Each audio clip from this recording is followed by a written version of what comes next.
right, we have a special guest on the show. I'm so excited to interview you. JP, welcome to the show. Hey, it's great to be here, Ashley. Thanks for the invitation. Oh, absolutely. I'm stoked. I think, from regards to just having a good culture for a team, building relationships with parents and coaches, because we know like it takes a team to succeed. You've hit on both of these topics, and it would be a disservice to this podcast if you weren't on. So just incredibly grateful for you and the work that you do. And I'm just excited to dive in. Yeah, well, I'm super passionate about it, and I mean, I think well, obviously, I'm sure your podcast talks a lot about some things that are sports specific, but anytime we can bring in culture, character development, engaging coaches and parents, I think that's going to benefit our players the most. hmm Yeah. And you have two incredible books out. And I did hear on a recent podcast you were on that one was like a sister to the other. You didn't realize you were going to write the second book after the first, but as you were writing the first book, it was like, okay, let's talk to the parents. Let's talk to, how to build that relationship between parents and coaches. Do you care if we start with the parents and then we go back to culture? You okay with that format? Yeah, that's all good. Yep. Okay, cool. So your book, The Sports Parent Solution, how did this come about? Why is this needed? And, what inspired this? Yeah, does it need much explanation for why it's needed? I mean, like it is kind of obvious that sports parents um have a bad reputation right now in the coaching community. They are cited as the number one reason that coaches want to leave the profession or stop volunteering or whatever their capacity as a coach is due to the parents. At the same time, parents are really well intentioned and more invested and trying to support their athletes more than ever. And so coaches are missing a huge opportunity by engaging and working with them if they want to a help that child develop as in their sport, but b also as a person. And so I wrote this book because I've worked with so many coaches from the youth to international levels of sport, so through high school to collegiate to pro to international. And I just see this parent issue is just always being viewed as a problem, and where coaches are not seeing the opportunity to their cultural challenges to buy in with athletes. And if I just knew that if I could help coaches practically engage with the parents, that it could be an absolute game changer for their culture. So you are in agreement with me that we need parents. Like, in order to do our job well, we need good parents that are engaged in the right way with their athlete, with the team. And, from what I've seen, and I'm a private coach, so I've been coached by many, I've been coached by my dad. We had a very successful team when my dad was a coach, and I thrived under him, which is probably another tangent or story we can dive into. But, the best coaches are the ones that, want the parents to be involved, but like in the right way. So, what are those ways that you have learned and researched and used with your coaches now that, helps that relationship just become more of a partnership? Yeah, I mean, really, it starts with the mindset, like you said there, that parents are important, they are needed. I used to joke I wanted to coach in an orphanage because I didn't want to deal with parents, and I think a lot of people have made that joke over the years, but it really is missing out on. There's some absolutely beautiful moments that I've been able to help coaches create for their team, for their players, for the parents, for the community by engaging them. So the first, it all starts with mindset. Is the mindset of a coach has to change to the point where they are not seeing parents as problems or obstacles. They're seeing them as not even just allies or partners to help them achieve a great culture or get buy-in, but just as people. Mm, And that's something that I've learned in my journey is that, you know, there was often times that parents did things to me as a coach, said things, sent emails, right? Sent a complaint to an administrator, and I was really angry. And should they have done that? No, they really probably shouldn't have sent those messages or stuff like that, and especially the way that they did them. But I recognize there's a human on the other side of that email, and that's really hard to do. But a human on the other side of that altercation, and they're going through stuff as well too. And sometimes just parents make mistakes. They might take things out on us as a coach, their frustrations. They actually lack a relationship with their child. So just by seeing the human behind that parent too, I think that helps. So it all starts with mindset. And from there, once coaches start seeing parents as potential allies, partners, and as people, then they can actually establish that relationship, that partnership with them that's centered not just around supporting their child, but supporting the team. And then they go and they continue to support that partnership throughout the season while enforcing boundaries. That's the key. Yeah. Are there certain tactics or strategies that work to help, coaches and parents realize that they're both people and like engage as like human beings and like who knows, maybe a potential friend in the future? How can people do that? Is it social settings? Is it, doing fun different practices? Like how do you encourage that? Yeah, I'll give you two. One's really, really simple. The other one's pretty simple too, but maybe a little bit more courage. But one of the actually most impactful things in my coaching journey was a parent that gave me feedback on my leadership, and that they sat me down and they told me some hard truths around what they were observing. And I listened. And I don't listen to a lot of people when it comes to feedback at that point in my life, but here I listened to a parent.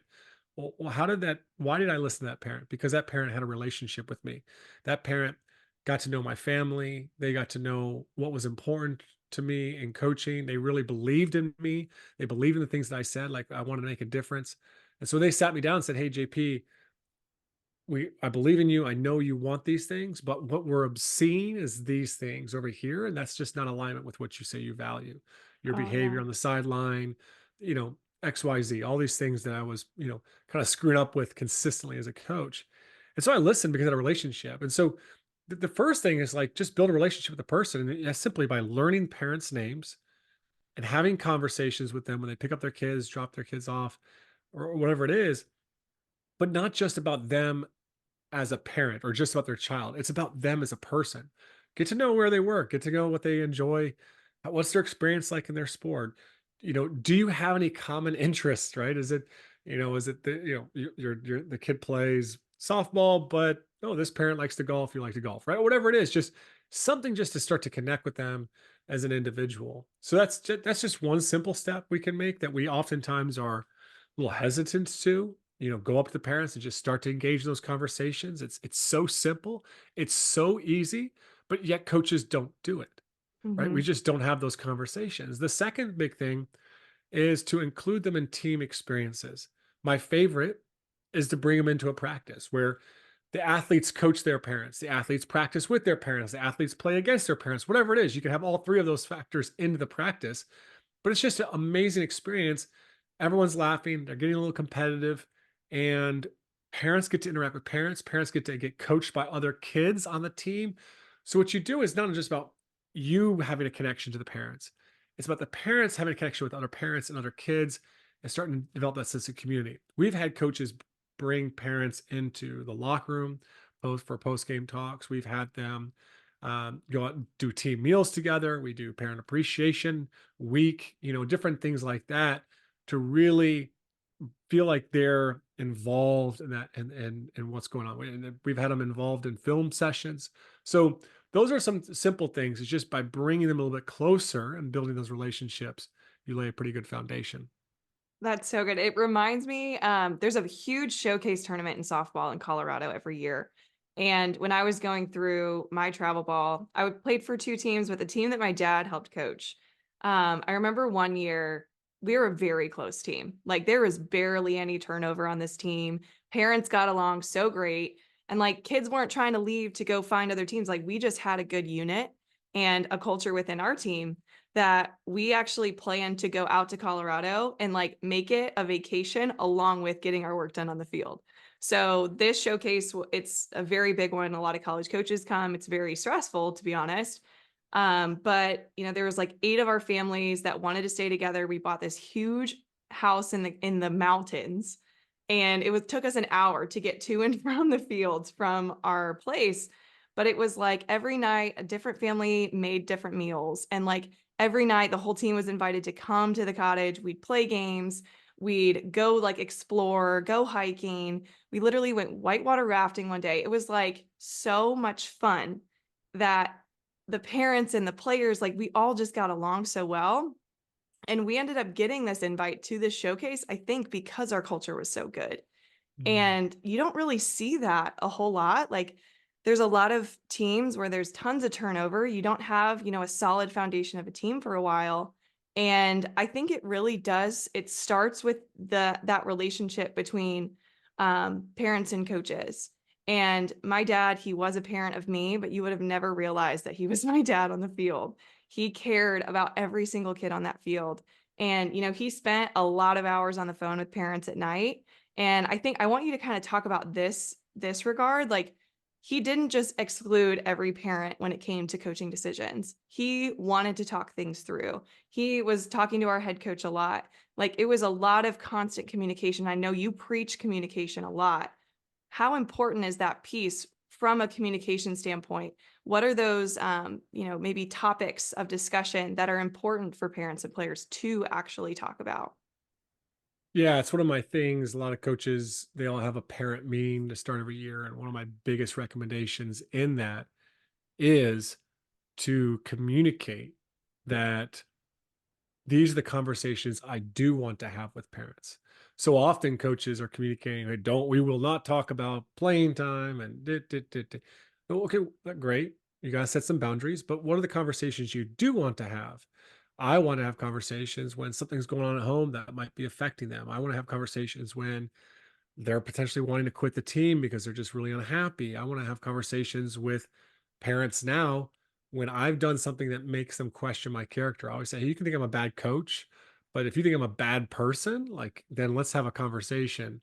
Right. That ties back to my story of that one dad coming and saying, hey, like there's some things that you're just demonstrating that are questionable with your character. So you're inviting conversations and people are like, "Oh boy, here you go. You open the floodgates. Now you're gonna get all these parent emails or calls." I'm like, honestly, most coaches get less, right? When you because you're building this relationship and partnership, and people will the crazy sports parent will still reach out and they'll still find you. So right, whether you invite that conversation or not, but it's just a proactive way to say, "Hey, this is about partnership, collaboration."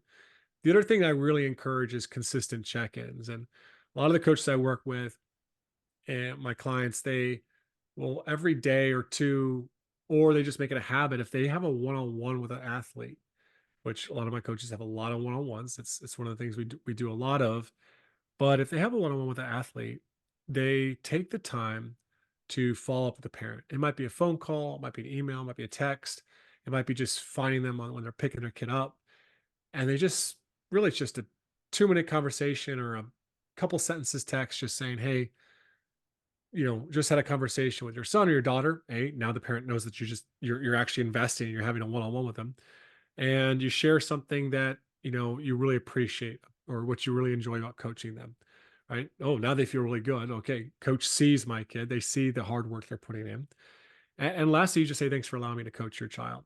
Like just that thank you goes a long way into you know, building that relationship and appreciation. So those check-ins, just done consistently over time, are deposits in that relationship. And then when you have conflict down the road, what happens? The parent is more likely to believe that you do care about their child, that Hmm. you do have their best interest at heart because they have evidence, right? They have all this evidence that shows that. But so often we have the difficult conversation. And yeah, I've got a lot of ways that we can have those difficult conversations. That's something I work with a lot of coaches on, talk about it in my book. But if you haven't built a relationship, that difficult conversation just becomes 10 times harder. Yeah, there's no trust at all. Mhm. Yeah. Yeah, trust is so big. It makes me think of just players that I work with, and I'm first day that I meet the parent player, I'm not gonna go hammer all of I'm a hitting coach, but I'm not gonna go hammer all the things that they're doing wrong. Like, no, we need to know that there's some validation and trust here before we go Mhm. deep into the stuff that, we're eventually gonna get to, but you can't just do that right away without building that trust muscle. So big. So big. Mhm. Okay, now since you mentioned how you work with teams about the hard conversations, I think we should talk about the hard conversations because there are times when they come up and they're not easy. But what's a great way to go about them or plan for them? Because I don't think we should just go in hot-headed, right? Like, I think we should do some preparation before the hard conversations. Yeah, I mean, it's probably one of my things that I've enjoyed in coaching and consulting coaches is preparing for those, and we've learned a lot. I've learned a lot. I have to give a lot of credit to people like Chris Voss, who's an FBI negotiator, wrote the book Never Split the Difference, and Dr. Daniel Siegel, who writes The Whole Brain Child, and just so much stuff around the science of the brain and how it works that really influences this approach that we take. We try to simplify this so coaches can remember. You got to have a difficult conversations. First off, not just don't just always wait for it, right? Sometimes we need to lean in into discomfort. We need to have a hard conversation when something is up, something is wrong, something's not right. Like we understand a parent is very disgruntled or there's an issue going on, right? So we have to lean in. We have to embrace those.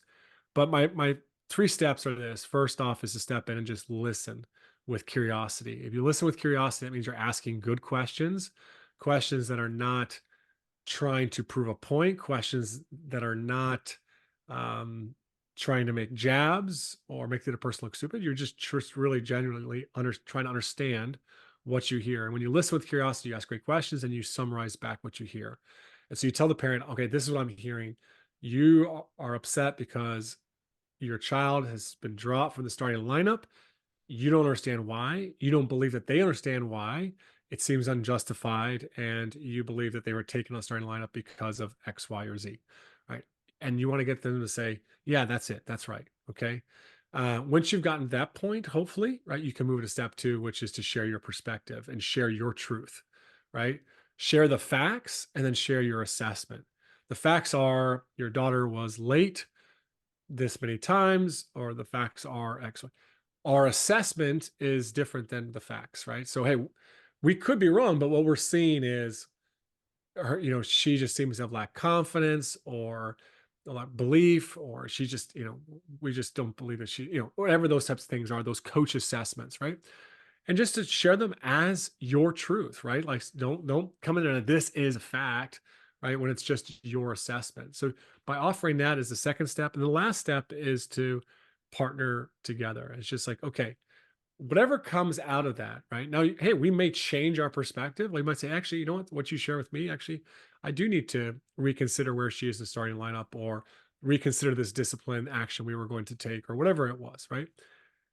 But you go and say, okay, what do we need to do moving forward to support your child through this? Whatever this is, that's the discipline through the lack of playing time, through the drop in the lineup, to the losing streak that your team's going through, whatever that means about, you just come back and say, okay, what can we do to support your child through this? So we're both working together because their spot in the lineup's not going to change, or we're going to still have them sit out 2 games of a suspension because of some behavior, right? So that's one of my three-step process there. And typically when people do that, everyone leaves that conversation a lot better off than the way when they went into it, which is typically the opposite of what happens in most of these conversations. We just root down in our own opinions and we just create more division.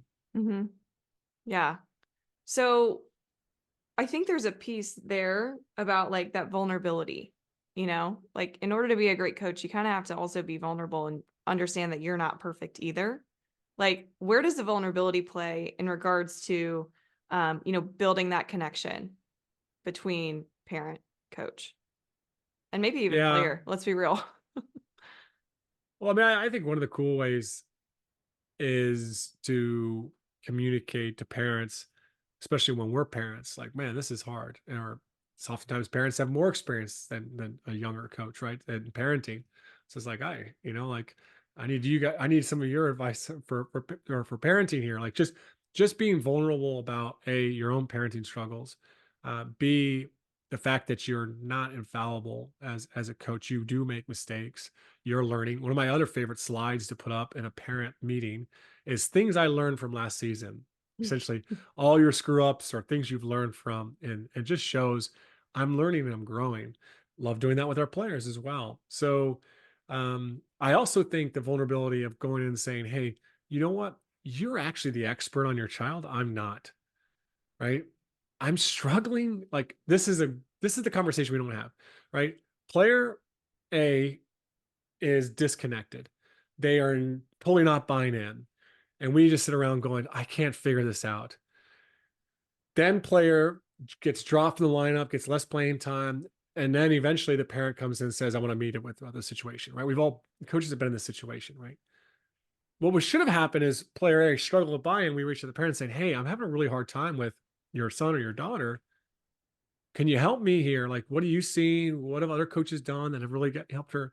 Like that reach out. Now I'm I'm not going to ever be on the defensive here, right? I'm Mhm. coming on the offensive to fix this situation. So that's being vulnerable, saying that they're the expert, which they are, right? They've known their child much longer than you. That's so good. That's so good. And it's so interesting that there is also a similarity in this listening and then share your truth. Like the best coaches even do that with their players. Like we had a great travel ball coach. He has great relationships with a lot of colleges. A lot of his girls go to play college. And he goes, I make sure that these athletes know exactly why I'm making decisions. And because if someone's pulled out of the lineup, a lot of kids, they sit and they sulk and they're like, what did I do wrong? But before he even pulls that kid out of the lineup, he has a conversation with them and said, hey, I'm going to let so and so go in. First of all, there's a college coach here to watch her play. I'm going to have her go in. And then that player's like, oh, there's clarity, right? And so they're not going to be, thinking things that don't exist, right? Like the sharing your truth piece, it's crucial on like both ends. That relationship between the parent and coach and also coach to player. So there are so many gems here. I feel like we just need to breathe for a second and soak them all in. Um, but a lot of people, I've talked to a lot of coaches, they dread the first parent meeting, at the beginning of the season. Like, and I love that you talked about, hey, here are the 12 things I learned last year. Like, great to start out with vulnerability. But if there's a coach listening that's like, I hate this, but there's a little, guidelines on how to make this go well. Is that where you introduce the parent coach and player practice together? Or like, what are some fun ways to make it less dreadful? Yeah, absolutely. The parent practice can be a fun way to do that. It's one way to set the tone. We had a kind of for my daughter's team here in Ireland, where I coach and live. We had a parent kind of practice event type of thing, and the kids got to go off and do some other sort of activity that we had someone come in there and doing with them while the parents got to have a few drinks in the bar in our local Nice. football club, right? So it's just trying to, but in these moments, as coaches, we're out there with the parents, right? And we're parents as well too, but it's just really trying to mix. And I think that's a big thing, is just trying to mix that. I've seen it. I've had college Division 1 teams where the coaches are part of some sort of a mixer type event, to just interact, have dinner, get to know the other parents. So I think the more you can do some sort of activity around it, whether it's some sort of food, something like that, or just having to be a part of the practice, that works as well for sure. So fun. So fun. Now I researched a little. You haven't always been coached by amazing coaches. You actually had an experience where, as an athlete, you had a traumatic experience with a coach. Do you mind sharing a little bit of that? Because I'm sure that's what led to a lot of the work maybe that you do now. Do you mind sharing that Yeah, story? yeah, absolutely. Yeah. It was actually really interesting because I write about it in my most recent book, and yeah, it was interesting to really spend time writing that out. I had never written it before, and it was really really difficult, and it just further um, gave me more energy to just continue this kind of work with coaches, um, because the reality is I don't think there's a lot of really bad intentioned coaches out there. I don't think even my high school coach had bad intentions. I think he wanted to build us up as men, as young men. I just think he believed that he had to break us down first to do that. And he probably has his own traumas and his own stuff that he never addressed or worked through. And so, basketball was my life. It was everything to me. And I had great coaches up until I was in high school. And then I stepped into a situation where every day we were emotionally getting beat down. As soon as that whistle would sound, you knew somebody was going to get it. And especially my sophomore, junior year, I was the main focus of that attention and anger and rage. And so in Mm, games he'd pull us out, pull us on the sideline in front of the whole crowd, and just absolutely, 1 inch from your face, just being you, just absolutely ripping you. And then what people really didn't see, because he had a bad reputation for that, was just in the locker room. And he would probably spend, if there's a 10 and a half time, he might spend 8 minutes just on one person. And it's just absolutely going at them and every mistake they made. So, this continued really through my time. And eventually he was removed after one of those events kind of just escalated to the point where it kind of came out.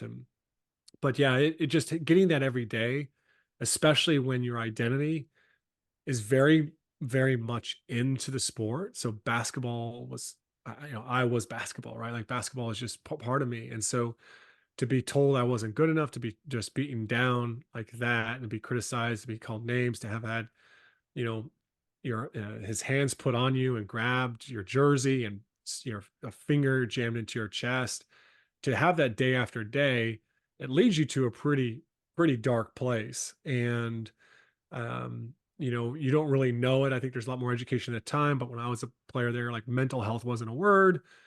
Going to a psychologist was a massive, massive, like, oh, there's something really, really, really, really wrong with you if you went there. And eventually that got to the point where that did seem like the only way out, other than like taking my life, which was something that once I shared out with my parents, they got me help. And that was helpful to really get through that experience, to survive it, but it didn't really repair much. And sure. so now I'm almost 40. I've coached over 15 years. I've been doing this business. And so it's really actually kind of beautiful in one sense, to that writing this book, The Sports Parent Solution, telling that story required me to actually go back to therapy and to spend time actually unpacking that. And it's amazing how those things leave imprints. You don't really know all the things that they're going to do to you, but they show up for you as a coach. They show up for you as a parent. Hmm. Those types of responses that kind of get imprinted in you. So, yeah, that was kind of a little bit of my journey there for sure. Wow. I really have questions. Like, did it take you a long time to tell your parents about this? Did you try to hide it in, and go through it alone? Because I think a lot of athletes, maybe they're going through something, maybe not as extreme, but something similar, and they feel like they have nowhere to go. Like, do you Yeah. wish you would have reached out to your parents sooner, or did you? And um, how was that addressed? Yeah, so I was the sixth of seven. And I was a rebellious young teenager, and so I had already a very strained relationship with my parents at that time of my life. I have a really great relationship with them now, but at the time, I was really a strained relationship.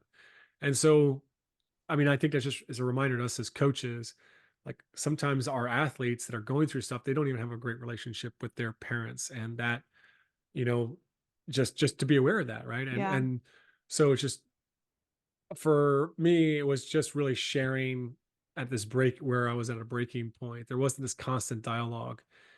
In fact, when I published the book, my parents read the book, and they they were devastated. They're like, we had no idea it was this bad. And I just said, well, sometimes I don't even realize, I didn't even realize till I started writing it how bad it was, because I Yeah. started calling old teammates saying, what do you remember about this? And all these things started flooding back, and you're just kind of in it. So I think for parents, it is about keeping an open dialogue. I think the hard part in today's thing is like, there's a where's the line between demanding and demeaning coaching, right? And just because my son or daughter come home and they're upset with coach because they disciplined them in a certain way, held them accountable, or set them out because of, and they're not getting playing time, like those are choices that coaches have to make that can be really stressful and sometimes triggering and upsetting. Our kids can come home and they can be crying, but that not necessarily mean that the coach was doing something that was demeaning or wrong, right? They could just be poor coaching. They're a poor communicator, right? Like they're not doing the things you just talked about, that college softball coach. So I think it's really hard in this space as parents to navigate this with our kids, to really understand what's going on. Yeah. Yeah. It's making me I put out an episode last year about how I had a coach who, didn't believe in me and made it clear, and for the first time ever started doubting myself. And as soon as I shared that story, I was nervous to share it. So I know it was probably terrifying to put that out there and, have your parents be able to look back at that and say, "What the heck? Like we had no clue." And obviously they were busy with other, kids, but shoot, like we just don't know. We just don't know what our athletes are really going through. And this is just a good, hopefully, reminder to like just check in. Like your parents know you better than your coaches will ever will. And, as coaches, like we are these mentors. And I'm just thinking about, everybody else on your team. Like, I wonder if any of them are coaching and now coaching with that same mentality because that's all they knew. I think a lot of coaches find themselves in that rabbit hole of like, I'm just coaching the way I was coached because it worked, and they don't realize that it's having that effect on, the kids that they have. Have you heard of that story often when you work with coaches? They're kind of just coaching the way they were coached and it not going well? Well, I was never to that extent. I'd like to believe that my coach was, but my default way of disciplining was to yell at the players. Not I was more, I'm going to yell to the whole team, right? Though there are some moments that I was loud yelling at my players that I'm ashamed of, and it was something I had to really come to grips with and work through a lot as a coach, to retrain how I responded in those moments. And some of that is psychological skills, right? It's developing the skills to self-regulate ourselves emotionally so that we're not exploding and yelling at our kids or yelling at our players, but it's also having the tools to effectively discipline. So I don't want to coach if I can't hold players accountable, if I can't be tough on them and demanding, because I know that's great coaching. I know that helped me become a better athlete, so often on my journey. So, but how do I do that without being demeaning? How do I do that without yelling, screaming, or shaming or blaming them? A lot of coaches just lack those tools, and so I think with the solution to prevent more of what happened to JP, more what happened to you, what happened to some of these things. Obviously, there's education around safe sport and those types of things where we're able to figure out what's really going on. There's those types of things, but it needs to be a system-wide approach. You need other things. You need to have parents that are more in tune. You need to have coaches that have the support out there for them. They're given the tools to be able to um, effectively hold high standards, but do it in a way that's both kind and loving, as well Mhm. as demanding. So there's a lot of different things that have to really change to prevent this type of stuff from happening and help coaches to make that change. Because I don't think at the end of the day any coach loves yelling at kids or making them feel bad about themselves. And that's the reality. Like, you don't need to make kids feel bad to do good. That's just, but so oftentimes that's a misheld belief by too many coaches. That is.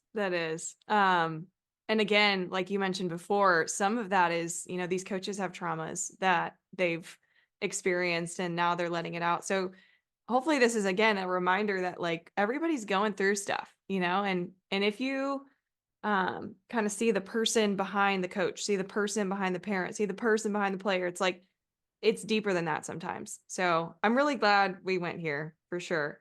Can we dive into culture a little bit before we sign off? I know coaches are always talking about culture and it's it's so different. I think every successful team has similarities within their culture, but also, differences that make them unique. But what are some of those similarities that you find with the teams with the best culture or the winningest teams? Yeah, they have two things really that we can measure. They have connection, strong relationships. This isn't just off the field. This isn't just off the court. It's on the field, on the court, right? So strong relationships where people can also have high amounts of challenge. they can have high standards. So standards and relationships is how I measure culture. And so how connected are we? But also how do we do things here? Do we work hard? Do we have a great attitude? Do we support each other? Those little things day in and day out. Those are the big things. And then what's driving that? Is it all just the head coach, or do we have player leadership within that that's helping to drive that? So that's really how I look at culture. Yeah, I agree with you. Sometimes you just see player-led teams are the most successful. How do you build that? Like, how do you make a player, be able to hold their teammate accountable?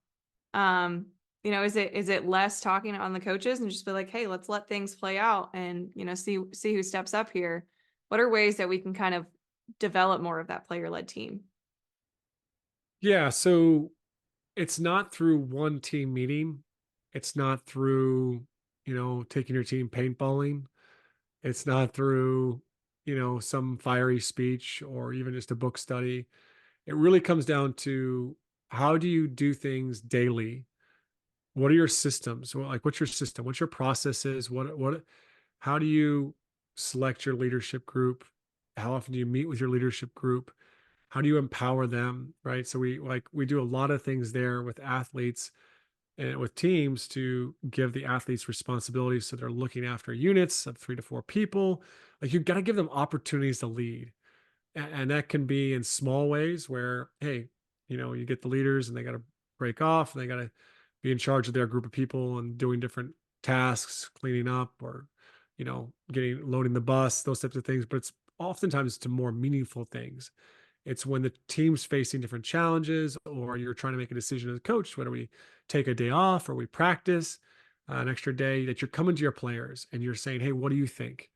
So a lot of times it's giving them a real opportunities to lead. Like, one of the biggest failures in leadership development or attempts to develop leadership is that we want to do it in this lab, like we want to take it out of the off the field Mm, and we want to put it over here and we're going to do it in a classroom. And like, it's not that there's no benefit to having education around leadership, but like leadership, we develop our leadership through actually leading. So we got to give them real experiences. That's one really really big piece. And then it's really not being always the guy that holds or the girl that holds the standards. You establish the standards of the group. It's clear. You try to do that together as a team. Hey, what do we need to do here to be successful? You ask that question to your team. You set some standards. But then when they don't meet the standards, you turn around to your leaders, you turn around to the players and say, okay, what are you guys going to do about it?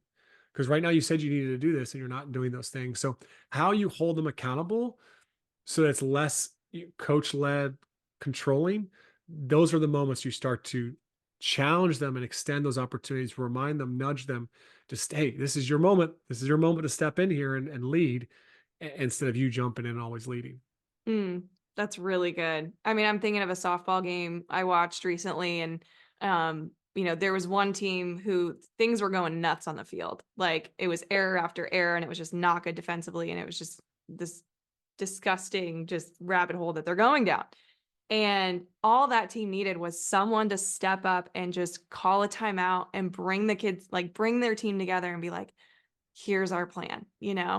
But because no one did that, it just kept getting worse and worse and worse. And then you see on the other end, I've seen games where the catcher or the first baseman, they literally call everybody in. They're like, we need to talk, and it's like in game, in the fire, in the heat. That's probably where those players are making the biggest impact for their team. It's like nobody wants to talk about it, right? But if we don't, it's just going to get worse. So that's awesome. I really loved talking about that. And it doesn't have to be, a specific 3 players on the team, right? Like, everybody thinks, oh, well, if you're a captain, you're the only one that's allowed to talk. Do you think that's the case, or does everybody have a role and responsibility to hold the team to standards? Yeah, it's that's kind of a double answer. Yes, everyone has a responsibility to standards, to meet standards, and there's opportunities for people to lead in different ways. But people have to learn how to also to follow before they can lead. And and also not everybody is going to have the same amount of influence. That's proven. That's psychologically proven. Like, there's someone in the room, in your locker room, that has more pull and more influence than anybody on the team. that they will, if they go up, everybody will go up. If they go down, everybody else is down. Like that's just, Mm, and as a coach, you know that. And so you really have to work with a few individuals in particular to really get them going in the right direction, and to be leading the team. This whole thing that hey, I'm gonna everyone's a leader. Like I know some coaches take that approach, but that's just not the way it's going to work, right? You yeah. have to get the the key influencers on board, and that's why we really try to go with this leadership council model, that we get players voting on it in a very intentional way. That's so it's not a popularity contest, but it's very reflective on what do we need out of our leaders, and Hmm. then setting some really clear job description with responsibilities and requirements of what it takes to do this job. And then we put them in these really, really challenging roles. But it's not for everyone, Hmm. and only a few people really can do it. Yeah. I love the idea of a council and it not just coming from the coach because then you're just going to get a bunch of players that just try to please the coach all the time and that doesn't help anyone. But it's, if I were to put a council to a team, and actually when I coached Notre Dame, Coach Gumpf actually did this. It's the players that, maybe are the bench player, but they are the first person to get their team hyped up in the dugout or the first person to be that selfless, voice to, make sure that everybody's sticking to like those standards. You don't have to just be the best player on the team to be, on that council. And I love that you recommend that. Have it, have the players decide, who are those impactful people. Just And the, on that real quick is just like when you put together a group of like leaders in that council, you're playing to different strengths. One is the vocal one. One is probably the one that's always on the pitch or always in the field. And the other one's maybe that person that's like you oftentimes that's what emerges, right? And it helps, and you can use that to really kind of bring and help to have this complete leader within the council, right? Because it's too much to ask of young people to be all these things. Mhm. Yeah, totally. Anything else within culture that you think just generally in sport needs to be said or talked about?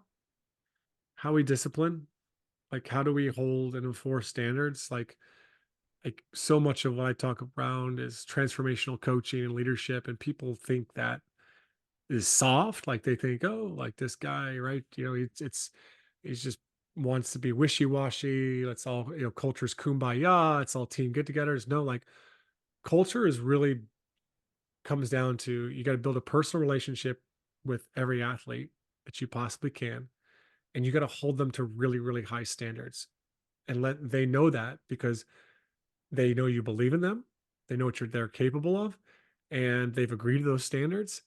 But it's really that's the toughest part of it. I think we're getting better and better as coaches at building relationships today in today's world.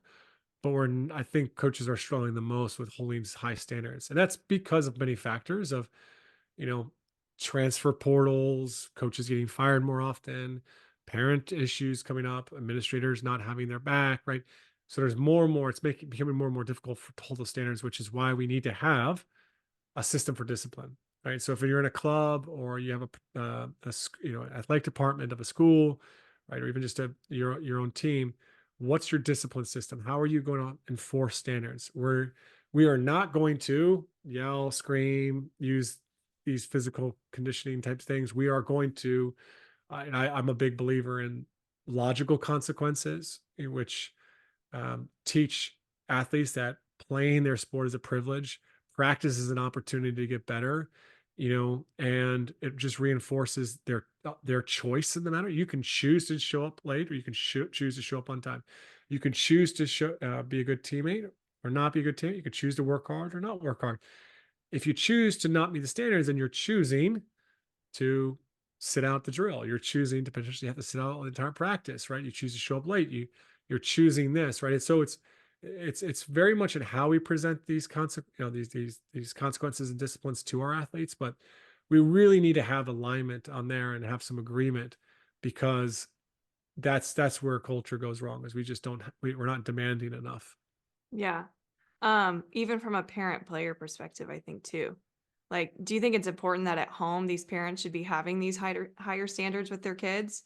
From a, again, discipline, but with love type of philosophy. Yeah, I mean, it's the most one of the most beautiful things about my work for me is I think about all the people that it's impacted through the books and the podcast, and I still say the person that's grown the most from my books and my work is me. Like, I find these tools to be relentless. Work to apply them relentlessly in my parenting. When I changed my leadership to more transformational style from a transactional style, my classroom was different. I used to be a high school teacher. Massively felt different for all my students. But yeah, I'm working at this intentional type of discipline and parenting all the time. And, Hmm. and so there's great resources out there. Obviously, my stuff has some stuff there in discipline, but also I think, Good Inside podcast with Dr. Becky. She's got some great stuff there. Dr. Jay Nelson, a positive discipline. There's so many great resources for parents around how to hold high standards, and for coaches and teachers. So. Yeah. And we're all learning and we're all making mistakes. How old Mhm. are your kids? 8, 7, and 3. Okay, so So. you're just diving into that, like getting serious, probably not serious, but competitive sports a little bit. Mhm. That's exciting. I mean, I only have a 1 year old, so I got a long ways to go, but I've learned so much through this conversation, and I will be repeating it, replaying it for myself to listen. And I know that these parents and coaches, and even some players that listen, like this is going to be a very important episode. So I am grateful for your time. And I know some people are going to want to follow you and your work. So how can people get a hold of your books, by the way? And if you want to discuss, what these books are and, their purpose of them, go for it. But how can they get your book? How can they contact you or maybe just follow you and your work? Yeah, if you're a social media person, I have videos on Instagram and TikTok, probably 3 or 4 a week that are for parents or for coaches, just tools on building culture and supporting athletes. So those handles are at TOC Culture. If you're an X or Twitter person, I'm at JP Nerbun, JPNERBUN. My website's tocculture.com. There's links to the books there, as well as my online certification program for coaches, which is, hugely been growing over the last 6 months with state associations, athletic departments wanting to get all their coaches trained in this type of approach, right? It's real practical, very practical online training with resources and feedback and reflections. It's very, very transformational to go through it. Um, the books are the culture system. That's kind of like you said, the first book that I quickly realized there wasn't enough space. I had to make a separate book for the sports parent solution. And so, the culture system is really about, it's got some great stories of different coaches, different leaders, having and applying these tools and strategies that are just commonly shared by great teams and organizations to build culture. And it really helps a coach figure out how to apply it within their team, their context. And the sports parent solution, we've talked a lot about those strategies today. So I hope people check that out because it'll help them plan those parent meetings. It'll help them have those hard conversations. It'll help them to continuously invest in these relationships with parents. Communication is key. Well, I appreciate you so much for your time. This has been an absolute blast. And last question I have for you. If a parent is watching a game and they want to scream and they want to yell and they want to instruct, and let's just say it's like a 12 they're 12 years old. We don't have to talk about like the young ones, but I know it does depend on the age. What would you say to that parent who just wants to scream and instruct on a playing field where they know they're going to embarrass their kid, but maybe they don't understand what it's actually doing to the kid? It's so hard, like, because I go there and I'm like, oh my gosh, what are they doing? I need to help them fix that. Yeah. And if I don't help them fix that, they're gonna do it wrong, and they're gonna, like, it's so easy to go down that path. It's really, for me, I have to keep reflecting on what's my role here. And maybe this is why I coach so many of my kids' teams, because I want to be that guy that's going giving that instruction. But like, when I'm not there and I'm not the coach, it is, just what do they need from me? And I ask my kids that. I ask them, hey, what do you want from me when I'm not coaching you? And my daughter is just like, just smile, just cheer me on. My son is like, don't say anything, like, Mm. he just they like that space, and so it's respecting the coach's role in there. It's respecting them to figure that out, and they might, after I think the really big thing, the thing that I if I do feel like I need to shout or encourage, the thing I will do is I encourage around being a good teammate. And that's probably where I've shifted my conversations with them, after games and stuff. I don't always ask, did you have fun? Like sometimes things aren't fun for kids. Like it's rainy, it's cold, it's muddy. I've stopped making that the expectation of every practice. Like, did you have fun? And oh no, it was a failure. Like, no, that's not always the case. I've started asking like, hey, what'd you learn today? What'd you struggle with? Who else is improving? How's the team looking? I'm really trying to get them focused on others, and it's really beautiful to get in the car and them just shout, "Oh man, I mean, did you see so and so today? They got so much better at that, and weren't we great today as a team?" To hear your kids say that rather than, like a year ago, my son would get in the car and be like, "I scored, a goal. I scored a goal." And like that's like, "Weren't we great?" Like to hear them say that, like Mm. that's really what I'm trying to coach them on right now. Those are my favorite post-game interviews, with the professionals. It's like when they make it about their team, and it's like they clearly were emphasizing team over me. And I think that's Mhm. just a huge, awesome lesson. I'm so glad I asked you that because that was such a great answer. But again, thank you so much for your time. I hope everybody grabs this book because it can only help. And people listening to this podcast are all trying to make their experience for their athletes better. And what a way to do that by getting your book. So appreciate you so, so much for coming on. Thanks, Ashley.